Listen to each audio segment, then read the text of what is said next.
क्या आपने सोचा जिंदगी का हिस्सा बन चुकी पानी की बोतल आखिर आई कहाँ से? क्या आपने सोचा चारपाई की शुरुआत कब और कैसे हुई? क्या आपने सोचा ये चमचमाते हुए मेडल्स जो आज हमारी जीत पर हमें मिलते हैं आखिर इसकी शुरुआत कब और कैसे हुई?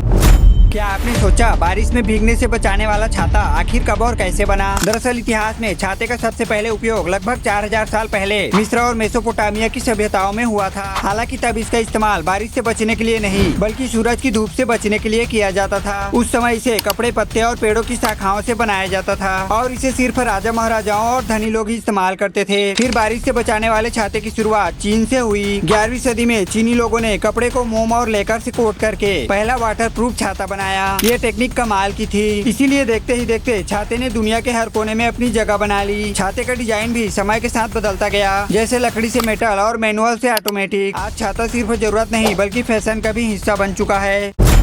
क्या आपने सोचा चारपाई की शुरुआत कब और कैसे हुई? आपने इसे गांव के सभी घरों में तो जरूर देखा होगा, लेकिन इसकी शुरुआत हुई कैसे? एक समय था जब न कोई गद्दे थे न ही आलीशान बिस्तर, सभी लोग जमीन पर सोते थे। माना जाता है चारपाई का जन्म लगभग 4000 साल पहले सिंधु घाटी सभ्यता के दौरान हुआ। हाँ, वही सभ्यता जो अपने जुगाड़ के लिए मशहूर थी। चारपाई की डिजाइन बेहद सरल लेकिन अनोखी थी। लकड़ी का फ्रेम और हाथों से बुनी हुई रस्सियाँ, ये न सिर्फ आरामदायक थी बल्कि गर्म और आलस भरे मौसम के लिए भी एकदम सही थी। लेकिन चारपाई केवल सोने का साधन नहीं बल्कि लोगों की कहानियों और गपशप की गवाह बनी और कभी कभी घर के झगड़े भी इसी पर सुलझाए गए। चारपाई सिर्फ एक फर्नीचर नहीं बल्कि भारतीय जीवन की आत्मा है। हमारे यहाँ तो इसे खटिया बोला जाता है, आपके यहाँ क्या बोलते हैं कमेंट करो।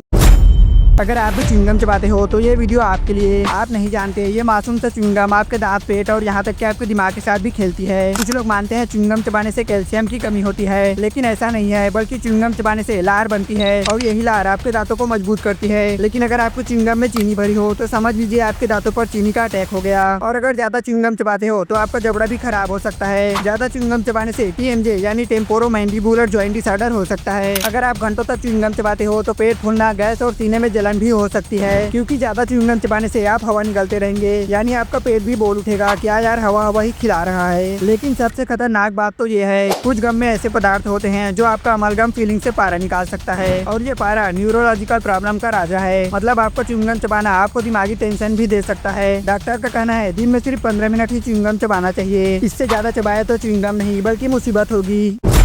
क्या आपने सोचा ये चमचमाते हुए मेडल्स जो आज हमारी जीत पर हमें मिलते हैं आखिर इसकी शुरुआत कब और कैसे हुई? एक वो जमाना था जब कोई युद्ध या खेल जीतने पर इनाम में सिर्फ तारीफें ही मिलती थी, न मेडल, न फोटो, न ही कोई पब्लिसिटी। दरअसल मेडल का जन्म प्राचीन रोम में हुआ था। वहाँ योद्धाओं की तारीफ करने का तरीका थोड़ा अलग था। वहाँ के राजा बोले तारीफ तो ठीक है पर इन्हें कुछ ऐसा देना चाहिए जिसे ये लोग बाकी दुनिया को दिखा सके। और यहीं से शुरू हुई ये चमचमाती मेडल्स की परंपरा। पहले ये सोने, चांदी और कांसे के बने होते थे और इसे सिर्फ योद्धा या नेता को ही दिया जाता था। मेडल की असली कहानी तब शुरू हुई जब खेलों में इसे देना शुरू किया गया। फिर तो ओलंपिक से लेकर मोहल्ले के क्रिकेट मैच तक मेडल्स हर जगह छा गए। क्या आपको कभी कोई मेडल मिला या आप भी मेरी तरह?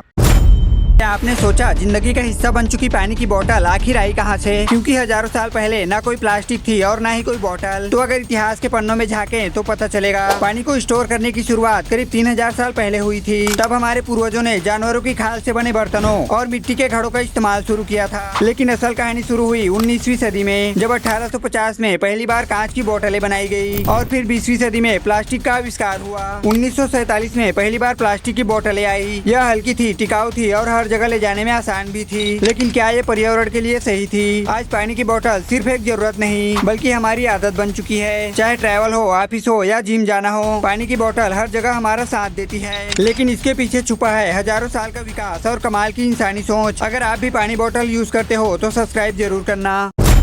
क्या आपने सोचा लोग इस तरह से कप को अपने शरीर पर क्यों चिपकाते हैं? दरअसल यह है एक प्राचीन टेक्निक जो शरीर के बीमारियों को बिना दवाइयों के ही ठीक कर देती है। ये न केवल शरीर को आराम देती है बल्कि बहुत सारी बीमारियां भी ठीक करती है। दरअसल यह है कपिंग थेरेपी। लेकिन इसकी शुरुआत कब और कैसे हुई? कपिंग थेरेपी का इतिहास हजारों साल पुराना है। 1550 ईसा पूर्व मिस्र के बर्स पेपिरस में इसका जिक्र किया गया है, जहाँ इसे दर्द, जलन और त्वचा संबंधी बीमारियों के उपचार के लिए इस्तेमाल किया जाता था। लेकिन उस समय कप नहीं बल्कि जानवरों के सींगों का इस्तेमाल करते थे। और आज इस टेक्निक में एक स्पेशल कप का यूज किया जाता है जिसे शरीर पर लगाकर वैक्यूम बनाते हैं। इससे शरीर में खून तेजी से भागने लगता है और मांसपेशियों को आराम मिलती है। आज कपिंग थेरेपी न केवल फिजिकल पेन और स्ट्रेस को कम करती है बल्कि एथलीट्स और बड़े लोगों के बीच भी बहुत फेमस है। क्या आपने कभी कपिंग थेरेपी ट्राई की? नहीं की तो क्या हुआ, मैंने भी तो नहीं की। क्या आपने सोचा एक गाय भी ब्रा पहन सकती है? जी हाँ, आपने सही सुना। दुनिया में एक ऐसी जगह भी है जहाँ की गाय ब्रा पहनती है। दरअसल साइबेरिया में हड्डियां जमा देने वाली ठंड होती है। कभी कभी यहाँ का टेम्परेचर -50-60 डिग्री तक चली जाती है। यहाँ इंसान ही नहीं बल्कि जानवरों को भी ठंड से बचने का जुगाड़ करना पड़ता है। साइबेरिया में ठंड इतनी ज्यादा होने की वजह से गायों के थन जम जाते हैं और इसका सीधा असर उनके दूध पर पड़ता है। तो गाय रखने वालों ने इसका एक मस्त जुगाड़ निकाला। इन्होंने गायों के लिए एक ब्रा डिजाइन किया। ब्रा का काम है गायों के थनों को गर्म रखना, ताकि गाय न सिर्फ ठंड से बचे बल्कि दूध भी सही से देती रहे। तो साइबेरिया में गायें सिर्फ दूध नहीं देती बल्कि ठंड को मात भी देती है।